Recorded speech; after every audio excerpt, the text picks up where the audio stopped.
Current affairs मतलब MJT education. Hello दोस्तों, good morning. स्वागत है एक बार फिर से आप सभी का एमजेटी एजुकेशन में। साथियों, आज है 21 अक्टूबर और आज की वीडियो में हम लोग बात करेंगे 21 अक्टूबर 2024 के most important daily current affair के क्वेश्चंस के बारे में। वीडियो को स्टार्ट करते हैं सबसे पहले रिवीजन से। तो लास्ट डे जो डेली करंट अफेयर में हम लोगों ने पढ़ा था उसका रिवीजन करेंगे, फिर आगे बढ़ेंगे। संडे को वीकली रिवीजन होता है जिसमें हम लोग सप्ताह भर के जितने करंट अफेयर होते हैं उनमें से टॉप 30 चुन करके उसका रिवीजन करते हैं। तो कल वाली रिवीजन वीडियो जिन लोगों ने नहीं देखी उसको जरूर देखा करो। चलिए पहला क्वेश्चन देखते हैं। अंतर्राष्ट्रीय अभिधम्म दिवस जो है ये 17 अक्टूबर को मनाया गया। उत्तर कोरिया ने दक्षिण कोरिया को शत्रुतापूर्ण राज्य की कैटेगरी में परिभाषित कर दिया है। और काजीरंगा नेशनल पार्क भारत का दूसरा तितली विविधता केंद्र बन गया है अरुणाचल प्रदेश के नामदफा नेशनल पार्क के बाद। इसके अलावा उत्तराखंड राज्य सरकार ने राज्य भर में 416 मदरसों में संस्कृत को अनिवार्य कर दिया है शिक्षा के रूप में। इसके अलावा संजीव खन्ना जी, जस्टिस संजीव खन्ना, ये भारत के अगले चीफ जस्टिस ऑफ इंडिया होंगे। और कर्नाटक के सीएम सिद्धरामैया जी ने सभी आवासीय विद्यालयों का नाम बदल करके महर्षि वाल्मीकि आवासीय विद्यालय करने की घोषणा की है। इसके अलावा मणिपुर में मेरा हौचोंगबा महोत्सव मनाया गया। सौरभ गांगुली को जेएसडब्ल्यू स्पोर्ट में क्रिकेट निदेशक नियुक्त किया गया। और भारत और कोलंबिया के बीच में ऑडियो विजुअल सह निर्माण समझौता हुआ। इसके अलावा आईएसएसएफ विश्व कप के फाइनल में भारत ने कुल 4 मेडल जीते, 2 सिल्वर 2 ब्रॉन्ज मेडल। ठीक है ना। तो ये टॉप 10 था करंट अफेयर का क्वेश्चन लास्ट डे के सैटरडे के वीडियो से। अब आगे बढ़ेंगे हम लोग, लेकिन उससे पहले ब्रह्मोस करंट अफेयर की ई बुक आ चुकी है। जो लोग जनवरी से सितंबर की ई बुक की तलाश में हैं वो इस ई बुक से पढ़ाई कर सकते हैं, अपनी तैयारी कर सकते हैं। 3000 क्वेश्चंस ये चैप्टर वाइज प्रश्नोत्तर माध्यम में है, मतलब क्वेश्चन रहेंगे उनके 4 ऑप्शन, उसके बाद डिटेल एक्सप्लेनेशन रहेगा और ये सब चैप्टर वाइज रहेगा। मतलब आपका पुरस्कार सम्मान, खेल खिलाड़ी, बैंकिंग, अर्थव्यवस्था, इसके अलावा ब्रांड एम्बेसडर, अलग अलग चैप्टर, राष्ट्रीय घटनाएं, अंतर्राष्ट्रीय घटनाएं और मतलब कि हर एक चैप्टर अलग अलग है, इसमें डिटेल एक्सप्लेनेशन है। जिन लोगों ने अभी तक कोई ई बुक नहीं लिया है मेरी, वो 1 मंथ की मंथली ई बुक लेकर के देख लो, उसका फॉर्मेट ले लो, उसके बाद इसको परचेज कर लो। ठीक है ना। अगर अभी तक कोई ई बुक एमजेटी की नहीं ली हो तब एक बार आप डेमो जरूर देख लो। चलिए, तो एमजेटी ऐप पर आपको ये सारी चीजें मिल जाएंगी, ई बुक सेक्शन में जाना, आपको वहां पर मिल जाएगा। पहला क्वेश्चन देखते हैं। तो कल का सबसे बड़ा क्वेश्चन यही आया कल शाम को कि आईसीसी महिला टी20 विश्व कप जीत लिया है न्यूजीलैंड ने। तो न्यूजीलैंड जो है ये साउथ अफ्रीका को हरा करके आईसीसी टी20 का महिला वाला विश्व कप जीत लिया है। पुरुष वाला विश्व कप अभी भारत ने जीता था। भारत ने भी साउथ अफ्रीका को हराया था। यहाँ न्यूजीलैंड में भी साउथ अफ्रीका को हराया, यानी साउथ अफ्रीका की टीम पुरुष वाली भी और महिला वाली भी, दोनों वाली इस बार रनर अप रही। ये साल ही खराब है। खराब क्या कहें, एक प्रकार से इनके लिए अच्छा है, क्योंकि यहाँ तक पहुंचने में भी अभी तक इनको सालों लग गए हैं। ये लोग रनर अप भी नहीं पहुंच पाया करते थे। फिलहाल आईसीसी का नया चैंपियन मिला है और ये विमेन टी20 चैंपियन है न्यूजीलैंड। न्यूजीलैंड की टीम अभी पुरुषों में भी टी20 वर्ल्ड कप कभी नहीं जीती है, महिलाओं ने पहली बार जीत ली है। तो मतलब न्यूजीलैंड के लिए पहला टी20 वर्ल्ड कप है पुरुष महिला मिला करके। महिला टीम ने जीत लिया है दक्षिण अफ्रीका को 32 रनों से हरा करके। अच्छा, आयोजन पूछा जाएगा आपसे। आयोजन क्यों पूछा जाएगा? क्योंकि ये एक्चुअली में होने वाला था बांग्लादेश में। बांग्लादेश मेजबानी करने जा रहा था, लेकिन ऐन वक्त पर आपने देखा वहां पर सैन्य तख्तापलट हुआ। शेख हसीना भाग गई वहां से, मतलब भगाया गया उनको वहां से, प्रधानमंत्री पद से छोड़ना पड़ा। तो वहां पर बहुत सारी राजनीतिक उथल पुथल हुआ। इसको देखते हुए आईसीसी ने वेन्यू चेंज कर दिया और इसका आयोजन यूएई में करा दिया। तो यूएई में कराया गया, पहले होना था बांग्लादेश में। ये इसलिए क्वेश्चन इंपॉर्टेंट हो जाता है और पूछा जाएगा आपसे। अच्छा, विजेता को प्राइज मनी कितनी मिली? $2.3 मिलियन टोटल मिला है। Player of the match, final match की अमेलिया केर रही, यही प्लेयर ऑफ द टूर्नामेंट भी रही, क्योंकि पूरे टूर्नामेंट में इन्होंने 135 रन बनाए हैं और 15 विकेट्स लिए हैं। ऑलराउंडर ये प्लेयर हैं न्यूजीलैंड के। क्लियर है। आगे बढ़ते हैं। तो भारत की टीम पुरुष वाला और महिला टीम न्यूजीलैंड ने जीता, ये बात ध्यान रखना। अगला, हाल ही में समग्र आयुर्वेद के लिए अनुसंधान और वैश्विक अवसरों की उन्नति पर प्रथम अंतर्राष्ट्रीय सम्मेलन, जिसे अरोहा के नाम से जाना गया, इसका उद्घाटन किसने किया? तो इसका उद्घाटन वर्तमान में chief justice of India D.Y.. Chandrachud साहब ने की है। डी.वाई. चंद्रचूड़ साहब अभी हैं सीजीआई और अगले बन जाएंगे जस्टिस संजीव खन्ना। अभी मैंने आपको रिवीजन में बताया वो 51 में बनेंगे, ये 50वें हैं। 10 नवंबर को इनका कार्यकाल पूरा हो रहा है, लेकिन अभी तो अक्टूबर ही चल रहा है, तो अभी ये होंगे। तो अरोहा कार्यक्रम का उद्घाटन इन्होंने किया है अभी हाल ही में, ये आपको फीता काटते हुए नजर आएंगे। नई दिल्ली में 17 से 19 अक्टूबर के बीच में इसका आयोजन किया गया, अरोहा का, ठीक है ना। अरोहा का मतलब advancement of research and global opportunities for holistic Ayurveda. Ayurveda को वैश्विक स्वास्थ्य और कल्याण के प्रमुख के रूप में लोकप्रिय बनाना इसका मकसद था। अगला, हाल ही में भारतीय रेलवे ने अग्रिम आरक्षण अवधि को 120 दिनों से घटा करके कितना किया? ये जस्ट वन लाइनर टाइप का इंफॉर्मेशन है। भारतीय रेलवे ने एक सूचना जारी करके ये बताया कि जो अग्रिम आरक्षण की अवधि हुआ करती थी ना, मतलब पहले से रिजर्वेशन बुक कर लेते थे आपके आपके रिश्तेदार में, या आपके यहाँ जब कोई शादी या कोई ऐसा फंक्शन पड़ता था तो अपने रिश्तेदारों के लिए टिकट करना होता था, 3 महीने 4 महीने पहले से कर लेते थे जो लोग दूर दूर रहते हैं। तो उसमें 120 दिन पहले हो जाया करता था। 120 दिन बोले तो 4 महीना पहले, लेकिन अब वो 2 महीना पहले ही हो पाएगा, यानी 60 दिन के भीतर भीतर ही करना होगा। 60 दिन के बाद ही विंडो खुले, 60 दिन जब रह जाएंगे तभी विंडो खुलेगी। फॉर एग्जाम्पल मान लो आपको जैसे अक्टूबर चल रहा है, दिसंबर में अगर कोई डेट है उसमें टिकट बुक करना है तो अक्टूबर के बाद ही उसमें ओपनिंग हो पाएगी। पहले यही होता कि अगर दिसंबर में कोई किसी दिन आपको ट्रेन बुक करनी थी तो आप इसे अक्टूबर से पहले अगस्त में ही टिकट बुकिंग चालू हो जाती थी, तो अगस्त से ही बुक कर सकते थे, है ना, रिजर्व कर सकते थे सीटें। रिजर्वेशन की टिकट की यहाँ पर बात हो रही है, लेकिन अब वो घटा करके 60 दिन किया गया। अब इससे क्या होगा? तो इससे होगा ये कि जैसे बहुत बार क्या होता है ना कि घोटालेबाजी भी हो जाती थी कि जो बहुत सारे जो दलाल टाइप के जिनके कहते हैं, वो लोग प्री बुकिंग कर लेते थे जब देखते थे इधर लगन की सीजन ज्यादा है, शादियों की सीजन ज्यादा है, तो टिकट वगैरह ब्लैक में बुक कर लेते थे और उसके बाद उनको ब्लैक में सेल करते थे। तो ऐसी बहुत सारी चीजें देखने को मिलती थी। और अब 60 दिनों का हो जाएगा, तो हालांकि अब इससे थोड़ा सा कमी आएगी, लेकिन खत्म तो नहीं कह सकते पूरी तरीके से। केंद्र शासित प्रदेश ने राज्य का दर्जा बहाल करने का प्रस्ताव पारित किया है। किसने किया है? तो जम्मू एंड कश्मीर ने किया है। जम्मू एंड कश्मीर में दोस्तों अब गवर्नमेंट बन चुकी है। वहां पर उमर अब्दुल्ला सीएम बन चुके हैं। जब से केंद्र शासित प्रदेश बना है तब से वो पहले सीएम है, ओवरऑल दूसरे सीएम है। और अभी जब से सीएम बने हैं, बनते ही इन्होंने पहली कैबिनेट मीटिंग की और पहले ही कैबिनेट मीटिंग में स्टेटहुड का दर्जा पाने के लिए इन्होंने प्रस्ताव पेश कर दिया। प्रस्ताव पेश हुआ, उपराज्यपाल की मंजूरी भी मिल गई। अब ये बात गई है केंद्र के पास। तो केंद्र के पास जब बात गई है, उमर अब्दुल्ला जी भी अभी 1-2 दिन में मिलने वाले हैं पीएम मोदी से, तो अब इसके बाद फिर केंद्र सरकार जो है ये स्टेप उठाएगी और उसके बाद अगर संसद में मामला जाकर के पेश होकर के पास हो जाता है, तब स्टेटहुड का दर्जा मिल जाएगा जम्मू कश्मीर को। इस पर मैंने आपको एक वीडियो भी दी हुई है, अगर आपने नहीं देखा है तो उसको जरूर देखिएगा। देखो, जो भी कोई बड़ा मुद्दा होता है ट्रेनिंग टॉपिक का, उस पर मैं अलग से वीडियो दे देता हूँ, तो उसको वीडियो को जरूर देख लिया करो। उससे आपको काफी अच्छी नॉलेज मिलेगी, डिटेल नॉलेज मिलेगी, पूरा कॉन्सेप्ट आपका क्लियर हो जाएगा, ठीक है। तो यहाँ पर उमर अब्दुल्ला की सरकार ने पहले ही कैबिनेट मीटिंग में ये प्रस्ताव पेश किया। उमर अब्दुल्ला सीएम बने हैं। डिप्टी सीएम का नाम पूछा जाएगा आपसे, तो सुरेंद्र चौधरी डिप्टी सीएम है, ये बात ध्यान रखना। आगे बढ़ते हैं। राष्ट्रपति द्रौपदी मुर्मू जी की मॉरिटानिया यात्रा के दौरान भारत और मॉरिटानिया के बीच कितने समझौते हुए? अगर आप डेली करंट अफेयर देखते होगे तो आपको पता होगा कि 3 अफ्रीकी देशों की यात्रा पर हैं इस समय अपनी प्रेसिडेंट। तो उसमें अब मॉरिटानिया गई हैं। मॉरिटानिया जाने के बाद इन्होंने वहां से 4 समझौते किए हैं। भारत के साथ 4 समझौते हुए हैं, आप देख सकते हो। India Mauritania sign MoUs to boost ties during President Murmu's visit. ये 4 समझौते कौन कौन से हैं? राजनयिकों का प्रशिक्षण, राजनयिक यानी कि जो अपने डिप्लोमेट्स हैं और उनके जो डिप्लोमेट्स हैं उनका, खास करके उनके ही डिप्लोमेट्स को ट्रेनिंग देना, सांस्कृतिक विनियमन, कल्चर का एक दूसरे का ट्रांसफर, वीजा में छूट और विदेश कार्यालय परामर्श, ठीक है। तो ये 4 समझौतों पर हस्ताक्षर हुए हैं मॉरिटानिया के साथ। ओके, और ये देश कहाँ पर है मैं आपको दिखा दे रहा हूँ। यहाँ की नौवा कचोट जो है मुद्रा राजधानी होती है, नौवा कचोट। ओगुया यहाँ की मुद्रा है और मोहम्मद औलत शेख गौजनी इसके करंट टाइम पर प्रेसिडेंट है। आप मैप में अगर आप देखोगे तो ये रहा अपना प्यारा भारत। यहाँ से आप आओगे अफ्रीका में, तो अफ्रीका में 3 देशों की यात्रा पर हैं।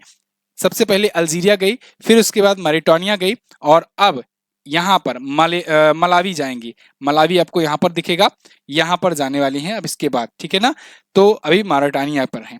अल्जीरिया में जब गई थी तो वहां पर मानद डॉक्टरेट की उपाधि मिली थी इनको। अगला, भारतीय विकास और आर्थिक सहायता योजना आइडियाज, इसके तहत भारत सरकार से रुपया ऋण प्राप्त करने वाला दुनिया का पहला देश कौन सा है? रुपया ऋण, ये पॉइंट नोट करिएगा, बहुत इंपॉर्टेंट है। तो आइडियाज योजना चलाई है भारत सरकार ने, जिसके तहत अपने जो पड़ोसी नेबरिंग कंट्रीज हैं या जो गरीब देश हैं भारत से, उनको ऋण देता है, लोन देता है। और कैसा लोन? रुपया ऋण लोन। मतलब ये लोन जो होगा वो रुपए में दिए जाएंगे। तो अभी ये दिया गया है मॉरिशस को। मॉरिशस देश है, वहां पर 90% जनसंख्या तो भारतीय है, लेकिन वो देश एक्चुअल में अफ्रीका महाद्वीप के अंतर्गत काउंट किया जाता है। तो हालांकि है वो द्वीप देश, ठीक है ना, बाहर ही है। तो मॉरिशस में अभी हाल ही में रुपया ऋण प्रदान किया गया है और ये 487 करोड़ दिया गया है। इंडिया ने पहली बार ये रूपी डिनोमिनेटेड क्रेडिट स्कीम के तहत इसको दिया हुआ है। मतलब अब हम लोग डॉलर में नहीं, हम लोग रुपए में व्यापार करने या रुपए में ऋण देने के लिए ज्यादा प्रोत्साहित कर रहे हैं लोगों को। ऐसा क्यों कर रहे हैं? ऐसा इसलिए कर रहे हैं जिससे डॉलर पर डिपेंडेंसी कम हो सके, ठीक है ना।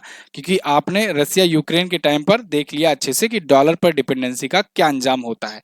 आगे कुछ भी यूएस के खिलाफ करोगे, यूएस जो है फिर वो अपना दिखाना शुरू करेगा मोनोपोली। फिलहाल मॉरिशस में लगभग 100 किलोमीटर पुरानी जल पाइपलाइन है अपनी, उसी पाइपलाइन को नई करने के लिए ये परियोजना है। और वो जो नई परियोजना होगी वो 487 करोड़ को होगी। एसबीआई के माध्यम से भारत ने इनको दिया है। तो आइडियाज स्कीम इसके तहत है। आइडिया स्कीम जो है इसका मतलब है Indian development and economic assistant scheme. ये भारत सरकार ने 2003-4 में शुरू की थी, लेकिन अब रुपए में पहली बार दे रही है। ठीक, चलिए आगे बढ़ते हैं। पोर्ट लुइस इसकी राजधानी होती है, मॉरिशस रुपया इसकी करेंसी होती है। प्रधानमंत्री प्रविंद कुमार जगन्नाथ हैं। अगला, हाल ही में किस अभिनेत्री को राष्ट्रीय साइबर सुरक्षा राजदूत नियुक्त किया गया? तो दोस्तों अभी साइबर सिक्योरिटी के लिए नेशनल एम्बेसडर चुना गया है रश्मिका मंदाना को। रश्मिका मंदाना एक एक्ट्रेसेस हैं, साउथ इंडियन एक्ट्रेस, और इनको अभी नेशनल एम्बेसडर बनाया गया है साइबर सिक्योरिटी के लिए। क्यों? अगर आपको याद हो तो कुछ महीनों पहले इनका एक डीप फेक वीडियो बना था और इसकी वजह से काफी ज्यादा मतलब चर्चाएं चली थी एआई को लेकर के कि आर्टिफिशियल इंटेलिजेंस कितना ज्यादा खतरनाक हो सकता है। डीप फेक वीडियोस बन रहे हैं, साइबर बुलिंग हो रही हैं, बहुत सारी चीजें हो रही हैं।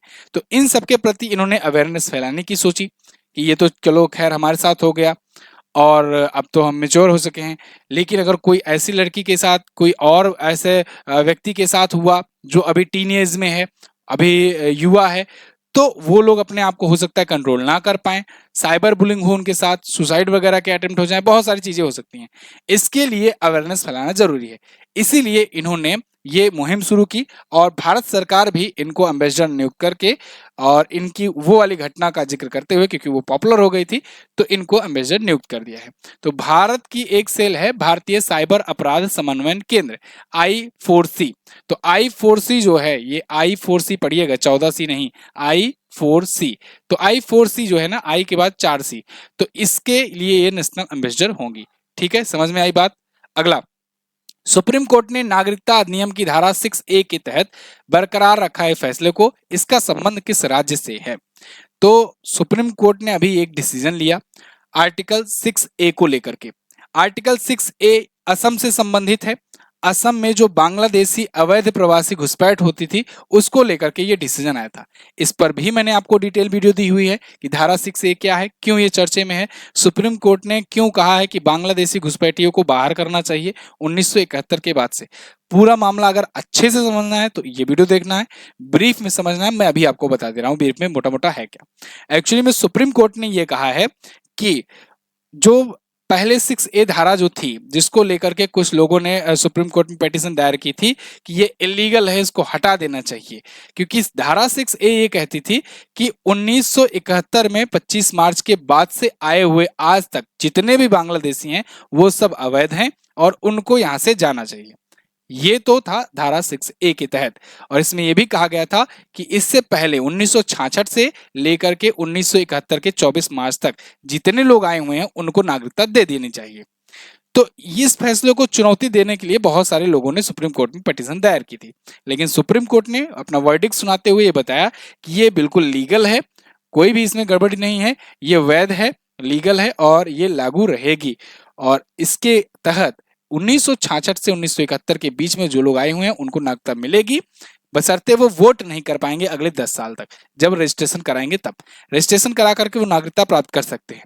हाँ, 10 साल बाद वोटिंग का भी उनको मिल जाएगा, वो तो पूरी तरीके से वोटिंग वगैरह भी यहाँ पर कर पाएंगे। लेकिन 1971 के बाद जितने लोग आए हैं वो यहाँ से जाएंगे, और सरकारों के ऊपर ये छोड़ दिया है कि सरकारें वहां पे इनको निकालेंगे, मतलब असम की गवर्नमेंट वहां से निकालेगी इनको। ठीक है ना, तो ये पूरा मामला है, क्यों हुआ, कैसे उठा, क्यों उठा, क्या हुआ, असम अकॉर्ड क्या है जो राजीव गांधी की सरकार में ये हुआ था, ये सब जानने के लिए आप ये वीडियो देखिएगा।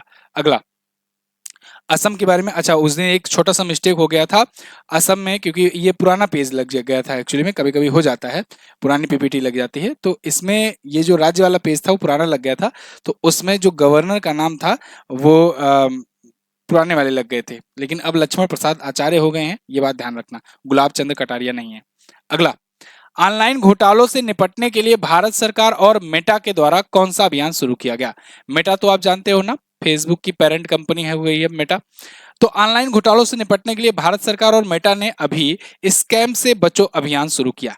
स्कैम से बचो अभियान, ध्यान रखना, ये इसका नाम ही है, स्कैम से बचो, ठीक है ना, स्कैम से बचो कैंपेन ये शुरू किया गया है भारत सरकार और मेटा के द्वारा मिलकर के, क्योंकि मेटा के थ्रू, मेटा के बहुत सारे प्लेटफॉर्म है, इंस्टाग्राम भी मेटा का है, फेसबुक भी है, व्हाट्सएप भी है, तो इन सब के जरिए बहुत सारे स्कैम हो रहे हैं, खास करके व्हाट्सएप वगैरह से बहुत ज़्यादा स्कैम हो जाते हैं।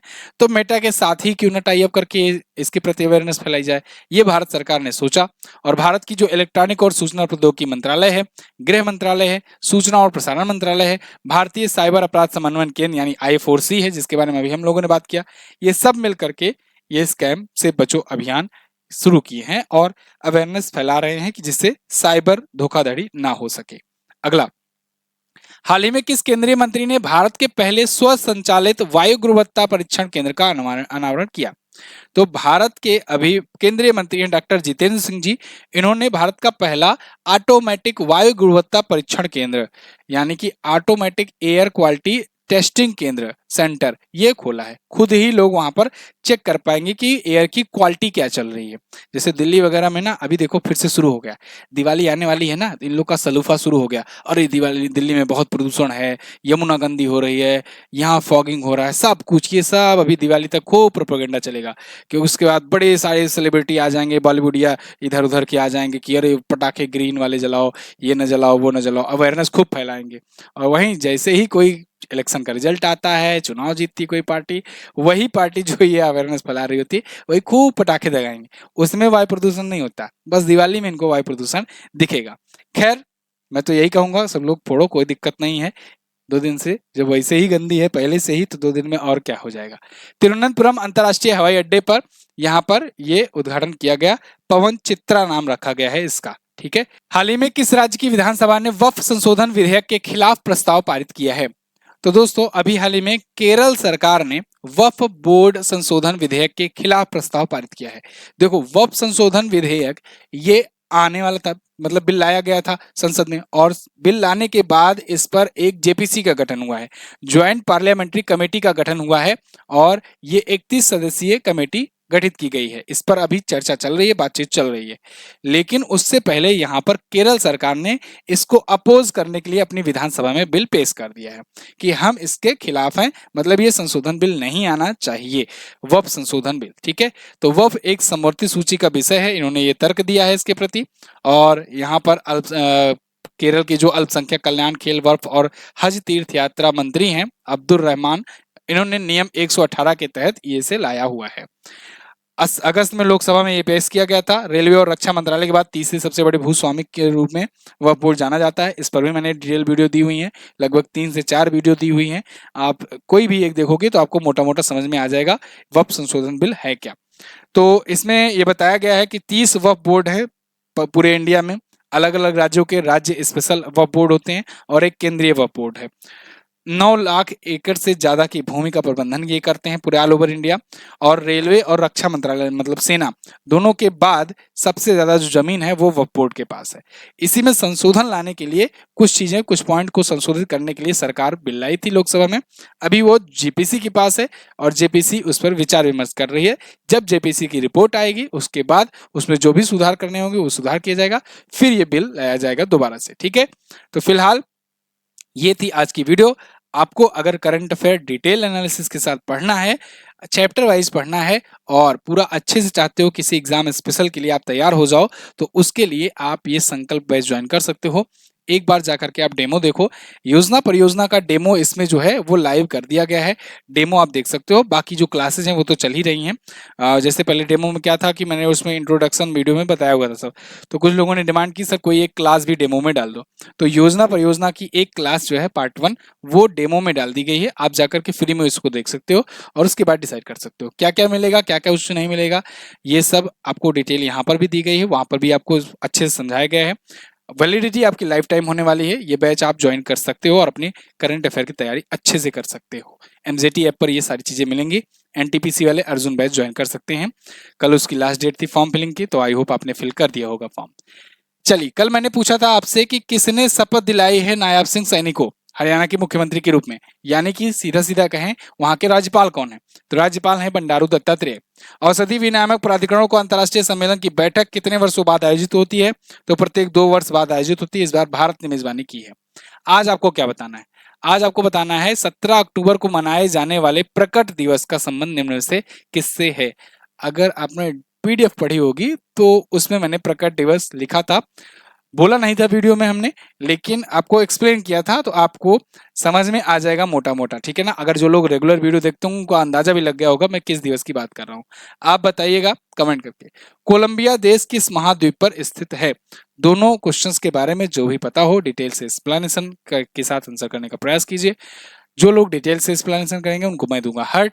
मैं मिलूंगा आप अगली वीडियो में, तब तक के लिए नमस्कार, जय हिंद, वंदे मातरम।